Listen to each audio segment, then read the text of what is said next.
no nosso culto de passagem de ano, no dia 31, eu anunciei aqui na igreja aos irmãos que o tema da nossa igreja para esse ano será mais perto, mais perto, mais perto de Deus, mais perto uns dos outros, mais perto dos necessitados, da nossa comunidade, mais perto da nossa missão. E hoje eu quero falar sobre mais perto da maturidade no relacionamento com Deus. Precisamos realmente buscar um relacionamento mais maduro com o Senhor. Eu pretendo, nesta mensagem, propor aos irmãos um caminho para a maturidade no nosso relacionamento com o Senhor.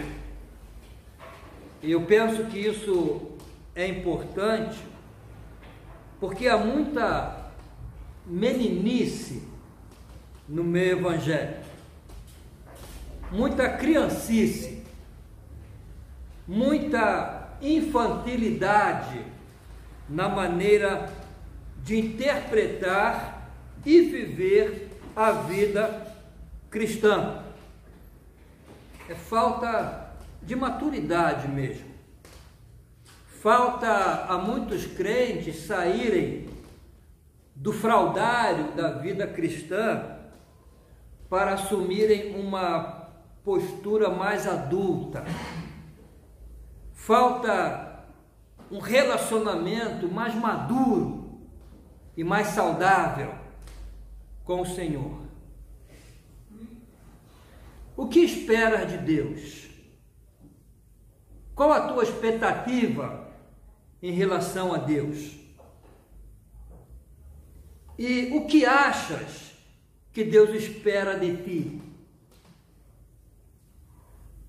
Quais são as demandas de Deus em relação a ti? Como reages diante de uma circunstância negativa? Hoje na escola dominical estudamos o exemplo de dois homens, Paulo e Silas, que diante de uma circunstância negativa reagiram de forma positiva. Louvavam, oravam, adoravam o Senhor na prisão. Quando teus desejos não são satisfeitos, quando és contrariado, quando estás em dificuldade, como vives na prática o teu dia a dia como fruto do teu relacionamento com Deus? Uma pessoa sofre um acidente, abandona sua vida com Deus por causa do acidente. Tem um problema em casa, abandona seu relacionamento com Deus por causa do problema. Maturidade é o resultado e a demonstração positiva do meu relacionamento saudável com Deus. Eu quero falar sobre isso com os irmãos a partir da carta de Paulo aos Filipenses, a carta da alegria, carta que Paulo escreveu quando estava na prisão em Roma. Então eu quero falar sobre isso a partir desta carta e da própria experiência do apóstolo Paulo. Eu penso que na vida cristã há uma fase, não de todos, mas de determinados crentes na vida cristã, há uma fase que podemos chamar de fase da infantilidade, da criancice mesmo. E isso, irmãos, não depende do tempo de vida cristã. Não é porque se converteu ontem, no ano passado, que foi antes de ontem, né? Não depende do tempo. mas de amadurecimento sem importar o tempo. Há pessoas que podem estar há anos na igreja, há anos na vida cristã e faltar-lhe maturidade.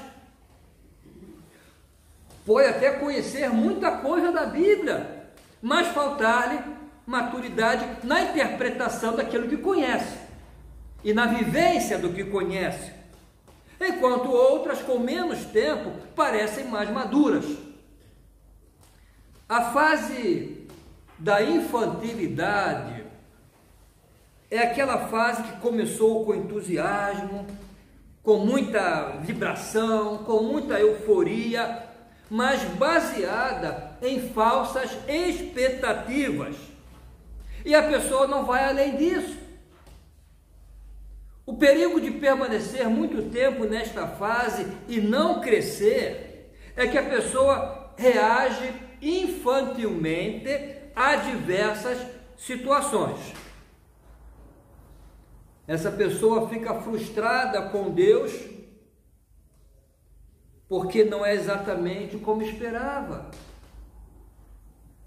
Fica decepcionada com a igreja porque não descobre que, ou melhor, porque descobre que a igreja não é o céu na terra, que seus membros não são anjos, mas são seres humanos imperfeitos, inclusive o próprio pastor da igreja. É uma fase em que não assume compromissos concretos e permanentes. É como aquela semente que nasceu no terreno pedregoso, cresceu rápido, mas logo morreu. Fui contrariado, então entrego o meu cargo. Pastor, já não quero mais porque eu fui contrariado. Senti-me ofendido, vou embora da igreja. Muito diferente é a fase da maturidade. Na fase da maturidade, descobres que a vida não é um mar de rosas. Nem tudo são flores, mas não se deixa abater pelos espinhos. Na fase da maturidade, descobres que a vida tem diversos tons cinzentos, que não temos resposta para tudo, mas que não significa que não haja resposta. Jesus disse aos seus discípulos: o que eu faço agora, vocês não entendem, entenderão depois. A resposta existe, não agora.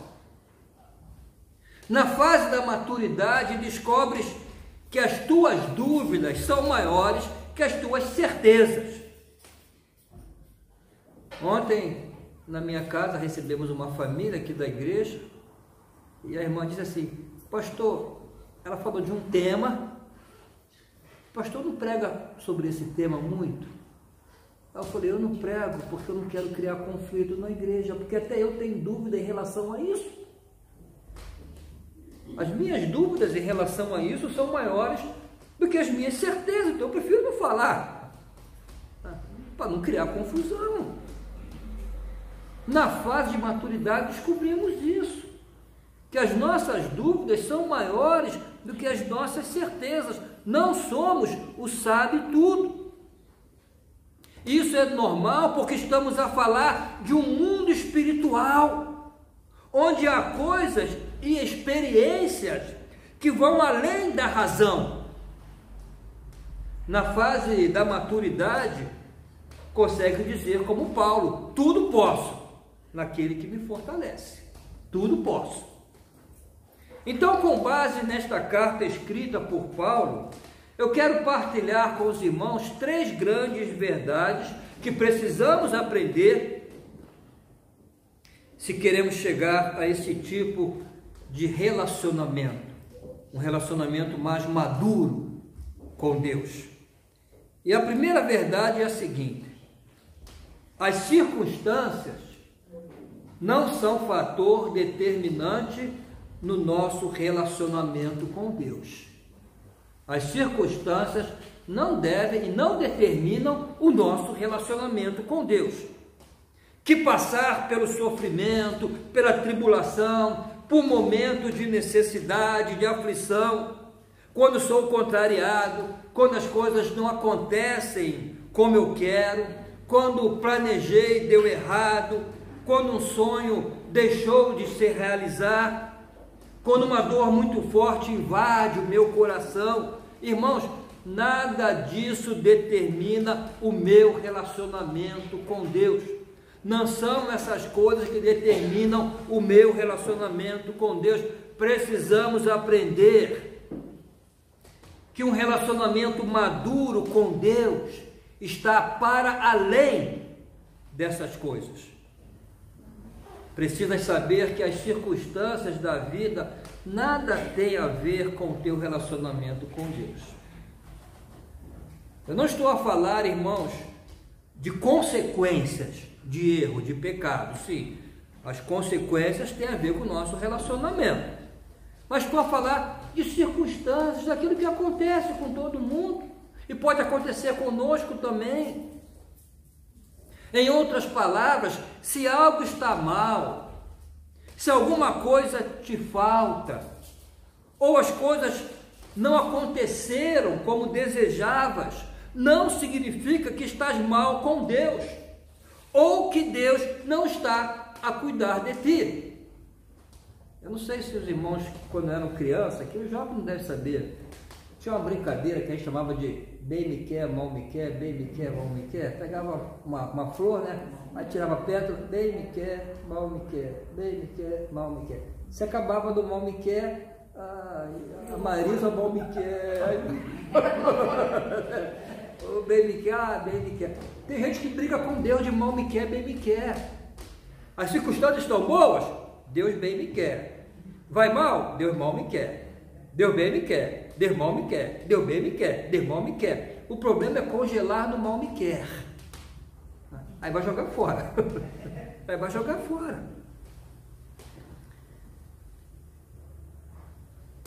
Não significa que estás mal com Deus, ou que Deus não está a cuidar de ti. O diabo quis tentar Jesus assim. A gente às vezes não entende, né, a tentação do diabo lá a Jesus. Tu não és filho de Deus? Por que estás com fome? Jesus tinha fome. E Jesus, em outras palavras, disse mais ou menos o seguinte: não tem nada a ver uma coisa com a outra. O fato de eu estar com fome não tem nada a ver com o fato de eu ser filho de Deus. Não determina a minha relação com o Pai. Deus falou: esse é o meu filho amado, em quem tenho muito prazer, e pronto. Ele me ama e ponto final. Com fome ou com barriga cheia. Estou com fome e daí? Deus me ama. Deus não me ama só quando não estou com fome. Me ama quando estou com fome e quando não estou com fome. Não é isso que determina o meu relacionamento com Deus. O apóstolo Paulo disse exatamente o mesmo em outras palavras, quando escreveu aos Romanos no capítulo 8, versículo 35. Quem nos separará do amor de Cristo? A tribulação, a angústia, a perseguição, ou a fome, ou a nudez, ou o perigo, ou a espada. Nada disso determina o meu relacionamento com Deus. Nada disso significa que Deus não me ama, que eu estou separado do seu amor. Tribulação, angústia, fome, falta de roupa, perigo, nenhuma dessas coisas influem no meu relacionamento de amor com Deus, porque eu sei que Deus me ama. E ponto final. Ele me ama quando estou numa cama de hospital e quando estou bem, a caminhar pela rua. Ele me ama quando fui promovido no meu trabalho ou quando fui despedido. Não tem nada a ver as coisas que estão acontecendo na minha vida com o amor de Deus. Na vida acontecem coisas boas e coisas ruins, há pessoas boas e há pessoas más. Porém, o meu relacionamento com Deus está acima do que acontece. Deus me levou para um lugar que está acima das circunstâncias e aprendi a viver com Deus. Isso diz Paulo, não eu, né? Estou a tentar. Mas Paulo diz: aprendi a viver com Deus acima das circunstâncias. Olha o que ele diz no capítulo 4, versículo 12.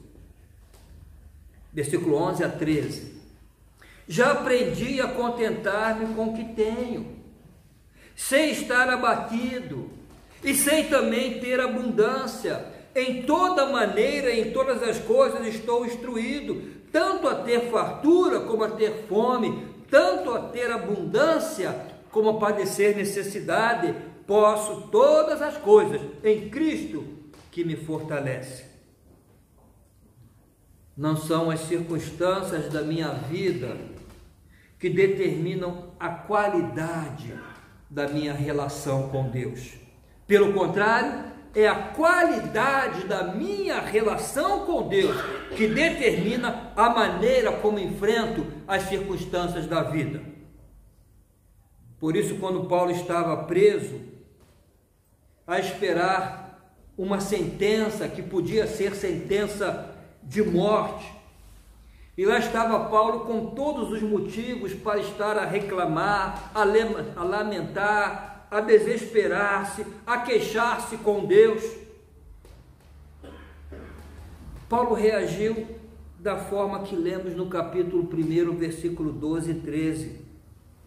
E quero, irmãos, que saibais que as coisas que me aconteceram contribuíram para maior proveito do Evangelho, de maneira que as minhas prisões em Cristo foram manifestas por toda a guarda pretoriana e por todos os demais lugares.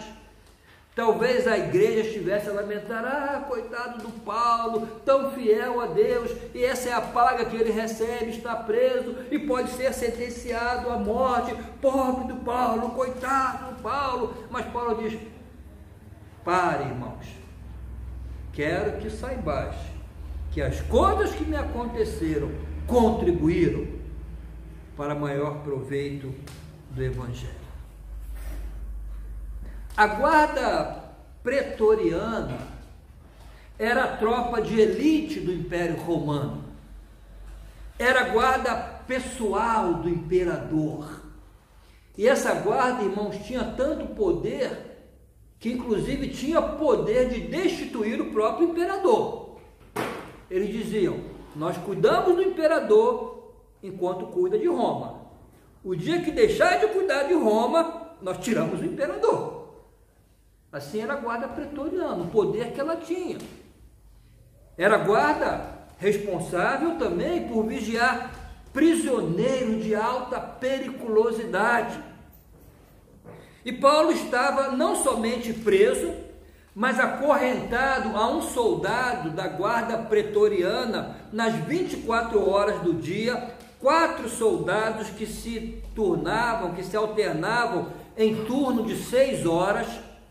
Então ele passava ali 6 horas acorrentado a um soldado, depois outro soldado, outro soldado, outro soldado. Então Paulo aproveitou aquela circunstância, não para reclamar, não para queixar-se, mas para falar do Evangelho. E com isso ganhou vários soldados para Cristo, vários se converteram. Lá no último capítulo, não vou ler para os irmãos, mas quando Paulo se despede da igreja, na parte das saudações, ele diz: os santos em Filipe e a guarda pretoriana, os da casa de César, vos saúdam, porque os da casa de César haviam se convertido, os guardas do palácio.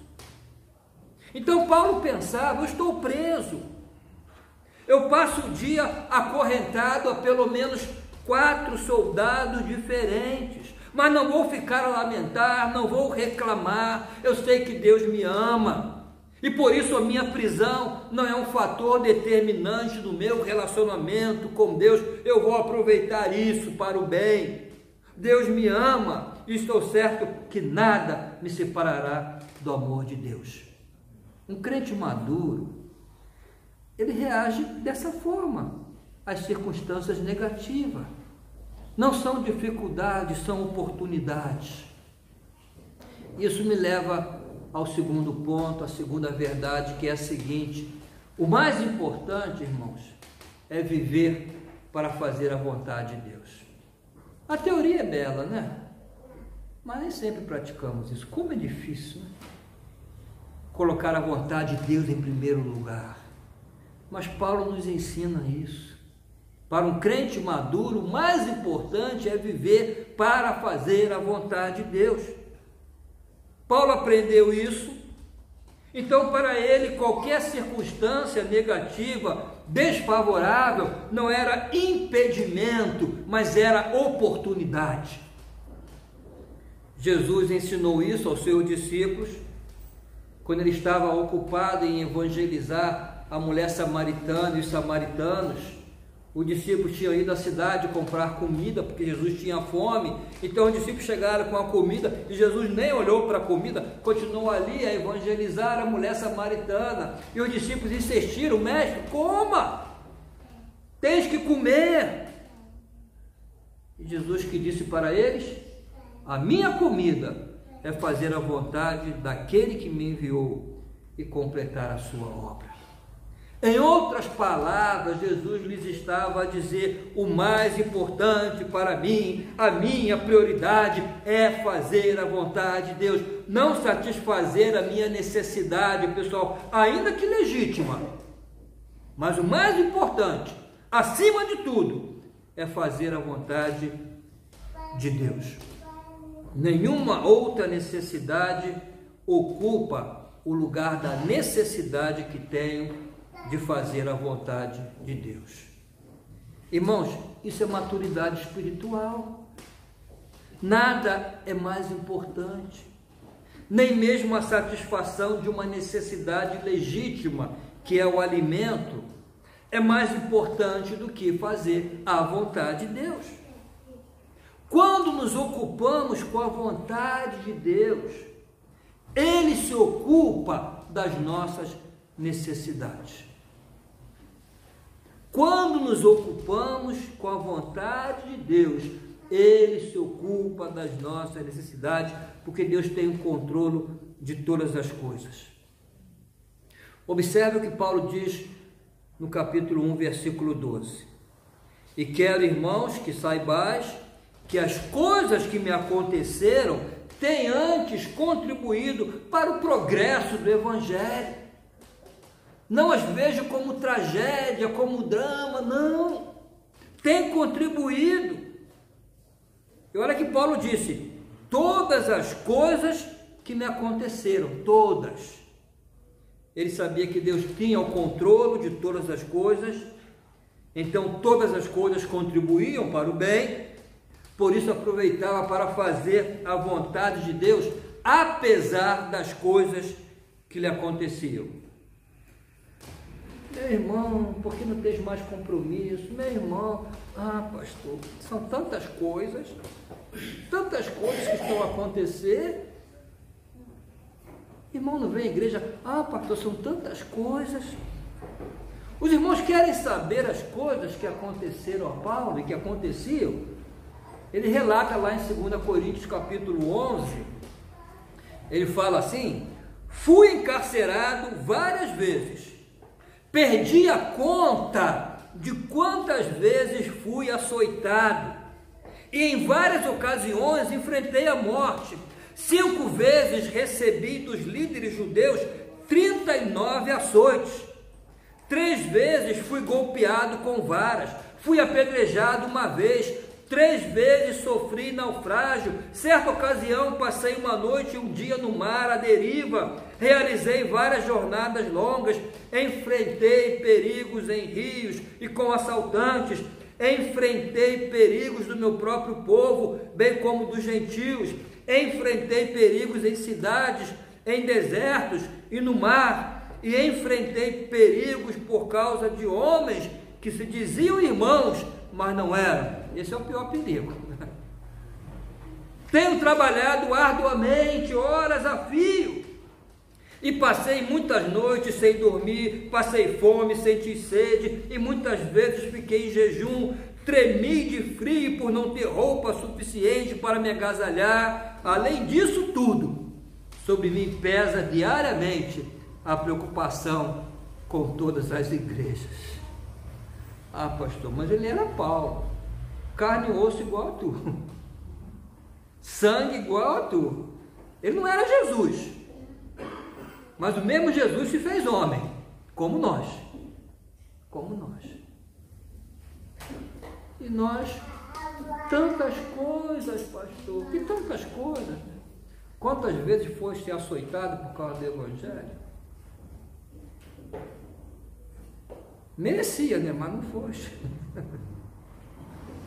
Alguém olha para Paulo e diz: Paulo, tu és amigo íntimo de Jesus, és um filho de Deus, mas só naufragas, Paulo. És açoitado, preso, passas fome. Tem certeza que Deus te ama e que se preocupa contigo? Ou mais, tem certeza que esse Deus realmente existe?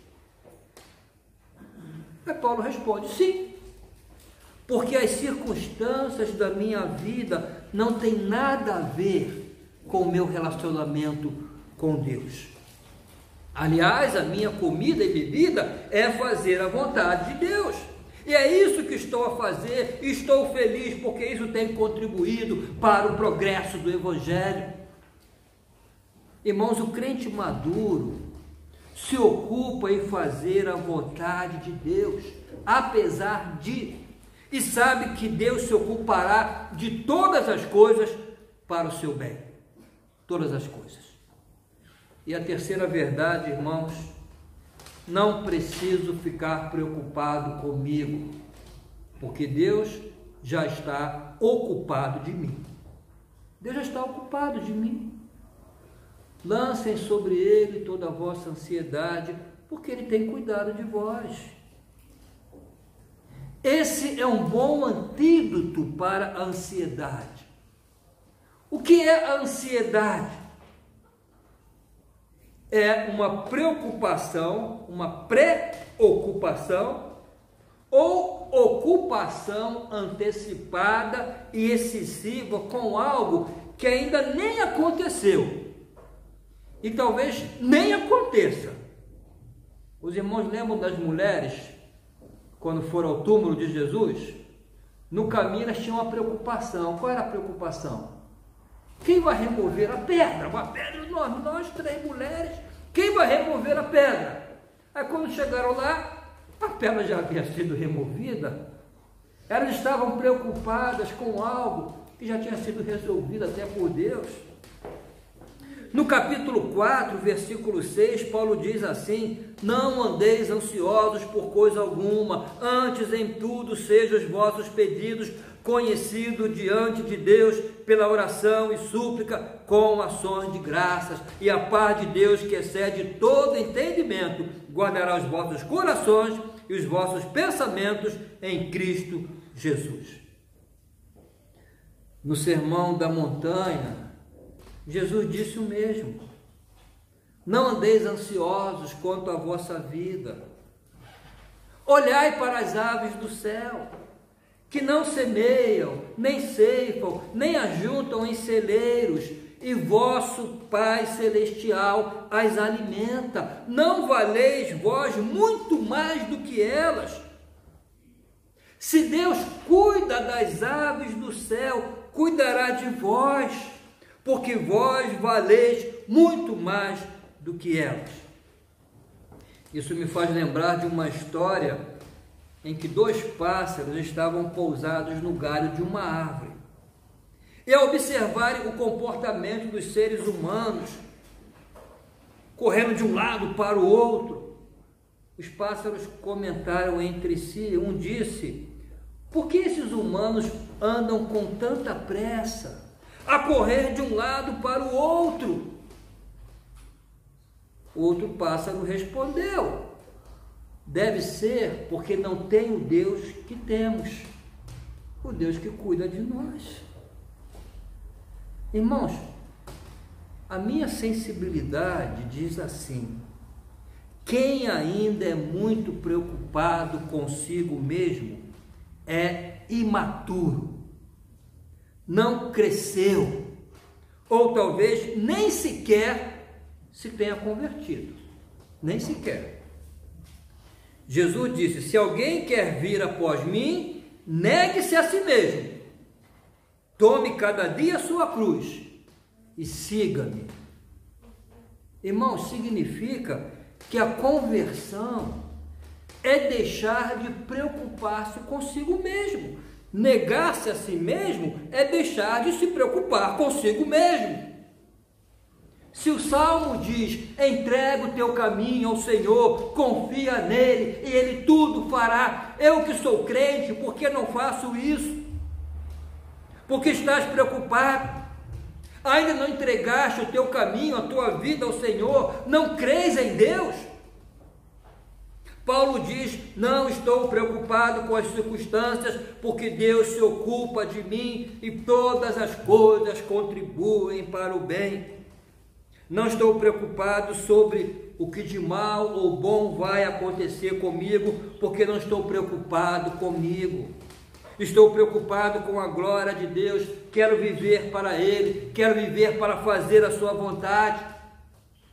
E se enquanto estou a viver para Ele, o que aconteceu comigo foi que naufraguei numa ilha, vou plantar uma igreja nessa ilha, vou aproveitar a oportunidade.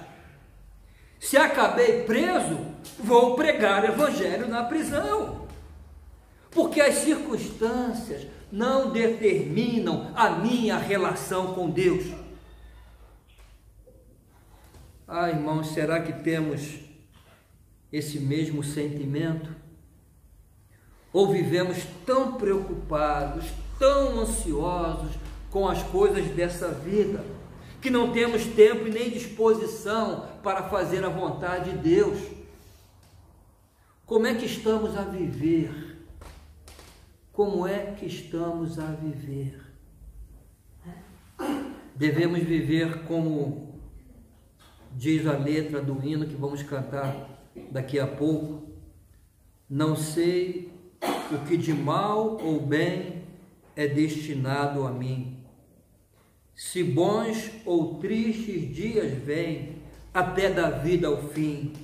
Mas eu sei quem tenho crido, estou bem certo que é poderoso para guardar o meu tesouro até o dia final. Paulo escreveu isso a Timóteo quando estava preso, ia ser decapitado. Não sei o que de mal ou de bem vai acontecer comigo nesse ano que começa durante 2022, mas seja o que for, Deus está a dizer: eu estou contigo, te sustento na palma da minha mão. Irmãos, em 2022 desejo que a minha principal preocupação e a nossa seja fazer a vontade de Deus mais perto, viver para a glória de Deus, para servir a Deus, ser-lhe mais fiel. E o quanto devo estar preocupado comigo? Nada, porque sei que Deus está a cuidar de mim. Agora, o quanto consigo isso? O quanto tu consegues isso? Será que consegues colocar a cabeça no travesseiro, sejam dias maus ou dias bons? Consegues deitar e dormir em paz? Senhor, sei que o Senhor cuida de mim. Aquele que habita no esconderijo do Altíssimo, à sombra do Todo-Poderoso descansará. Somente em Deus espera silenciosa minha alma, dele vem a minha salvação, só Ele é minha rocha, é minha salvação, é Ele, é minha fortaleza, não serei grandemente abalado. Consegues viver assim, despreocupado? A minha oração é que em 2022 alcancemos essa maturidade, que as circunstâncias não determinem o teu relacionamento com Deus, que a tua principal preocupação e ocupação seja fazer a vontade de Deus e glorificá-lo com a tua vida, a saber que não precisas viver preocupado contigo, porque Deus se ocupa de ti, Deus se ocupa de nós. Amém?